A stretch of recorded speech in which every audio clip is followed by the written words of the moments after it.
Hello friends, welcome to Emmy spicy Tamil kitchen. எல்லாருக்கும் வணக்கங்க. இன்றைக்கி நம்ம கிச்சனில் ரொம்பவே சூப்பரான கமகமன் வாசனையோட ரொம்ப டேஸ்டியான சென்னா மசாலா பண்ண போகிறோம். வாங்க வீடியோக்குள்ளே போகலாம்.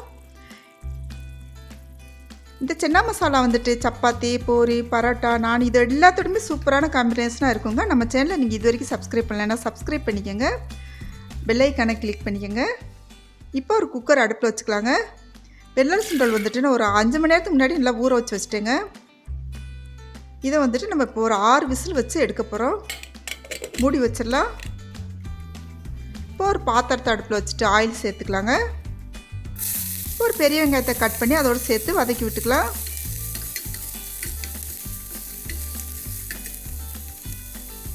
அது நல்லா வதங்கி வரட்டும். கண்ணாடி பார்த்த அளவுக்கு வதங்கி வரணுங்க. அதுதான் இதோட உப்புன்னு இந்த இதில் வந்துட்டு நம்ம பார்த்து செஞ்சோன்னா ரொம்ப டேஸ்டியாக இருக்கும் சென்னா மசாலா. இப்போ உப்பு சேர்த்துக்கலாம், 1.5 ஸ்பூன் சேர்த்துக்கலாம். நல்லா கலந்து விட்டுக்கலாம்.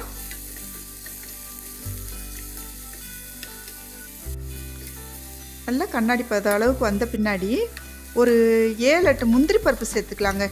இந்த ஃப்ளேவர் வந்துட்டு சூப்பராக இருக்கும், ரெஸ்டாரண்ட் ஸ்டைலில் இருக்கும் இந்த மாதிரி செஞ்சோன்னா. இப்போ தக்காளி 2 கட் பண்ணி சேர்த்துக்கலாம்.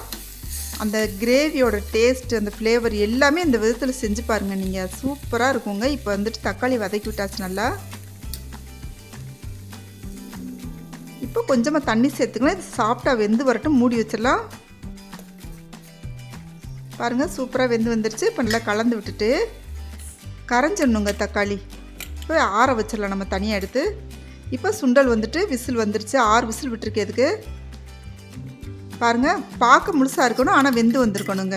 இப்போ வந்துட்டு நம்ம அரைச்சி வச்சதை வந்துட்டு நம்ம ஒரு மிக்ஸி ஜாருக்கு மாற்றிக்கலாம். இப்போ கொஞ்சம் சுண்டல் எடுத்து கலந்துக்கலாங்க. இந்த கிரேவிக்கு வந்துட்டு ஒரு நல்ல ஒரு டேஸ்ட்டு கொடுக்கும் அந்த சுண்டல் கலந்து அரைக்கிறது. அதையும் சேர்த்து அரைச்சி நம்ம தனியாக எடுத்து வச்சிடலாம். இப்போ ஒரு பாத்திரத்தை அடுப்பில் வச்சுட்டு ஆயில் சேர்த்தாச்சு. இப்போ 3 ஏலக்காய், ஸ்டார் சோம்பு, 3 கிராம்பு, பட்டை, 1 இலை, அன்னாசிப்பூ எல்லாமே சேர்த்துட்டு நம்மளை செவந்து வர அளவுக்கு நம்ம வதக்கிக்கலாம். இப்போ 1/2 ஸ்பூன் சீரகம் சேர்த்துக்கலாங்க. இந்த கிரேவிக்கு வந்துட்டு நம்ம டேஸ்ட் கொடுக்க போகிற இந்த சீரகமும் தாங்க. இப்போ வெங்காயம் 1/2 வெங்காயம் சேர்த்தாச்சு. இப்போ 1 ஸ்பூன் இஞ்சி விழுது சேர்த்தாச்சு. இந்த இஞ்சி பூண்டு விழுது நல்லா வதங்கி வர்ற மாதிரி நல்லா கலந்து விட்டுக்கோங்க. இப்போ 1 ஸ்பூன் மல்லித்தூள், 1 ஸ்பூன் சீரகத்தூள், 1 ஸ்பூன் கரம் மசாலா தூள், 1 ஸ்பூன் மிளகாய்த்தூள், 1/2 ஸ்பூன் கறி மசாலாத்தூள், 1/2 ஸ்பூன் மஞ்சள் தூளுங்க. இது எல்லாமே சேர்த்துட்டு நல்லா கலந்து விட்டுருங்க. இப்போ நம்ம அரைச்சி வச்ச விழுதும் அதோடு சேர்த்துக்கலாம். முந்திரி பருப்பு, வெங்காயம், தக்காளி எல்லாம் வதக்கி வச்சோம் இல்லையா, அந்த விழுதும் இதோடு சேர்த்துக்கலாம். நல்லா கலந்து விட்டுக்கோங்க. இந்த சுண்டல் முந்திரி பருப்பு சேர்த்து அரைக்கிறனால இந்த மாதிரி ஒரு நல்ல ஒரு டெக்ஸ்சர் கிடைக்குங்க.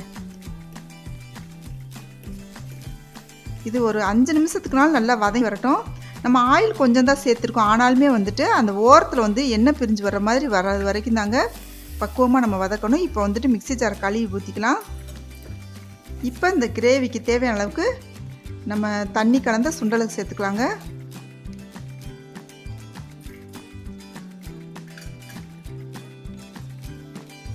இப்போ 1/2 டம்ளர் வந்துட்டு தண்ணி சேர்த்தாச்சு. இந்த கிரேவி வந்துட்டு கொஞ்சம் கெட்டியாக இருந்தால் தாங்க நல்லாயிருக்கும்.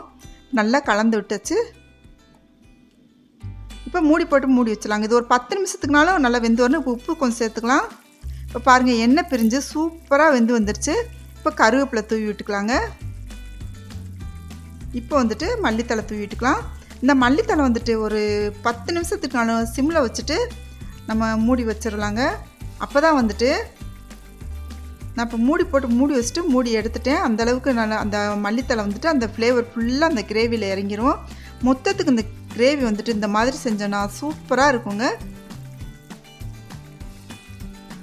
இப்போ வந்துட்டு நம்ம எப்போவுமே நம்ம கிச்சனில் வேலை பார்க்கும்போது ஏதாச்சும் ஒரு செடி தொட்டி வந்துட்டு பக்கத்தில் வச்சுட்டோன்னா நம்மளுக்கு நிறைய ஆக்சிஜன் கிடைக்குங்க. நம்ம ஹெல்த் வந்துட்டு நல்லாயிருக்கும். இப்போ பாருங்கள், சூப்பரான சென்னா மசாலா ரெடி ஆயிடுச்சுங்க. இந்த ரெசிபி உங்களுக்கு பிடிச்சிருந்துச்சுன்னா நம்ம சேனல் இது வரைக்கும் நீங்கள் சப்ஸ்கிரைப் பண்ணலைன்னா சப்ஸ்கிரைப் பண்ணிக்கோங்க, பெல் ஐக்கானை கிளிக் பண்ணிக்கோங்க, ஃப்ரெண்ட்ஸுக்கு ஷேர் பண்ணுங்கள், லைக் பண்ணுங்கள், கமெண்ட் பண்ணுங்கள். நீங்களும் செஞ்சு சாப்பிடுங்க, ஹேப்பியாக இருங்க. தேங்க்யூ.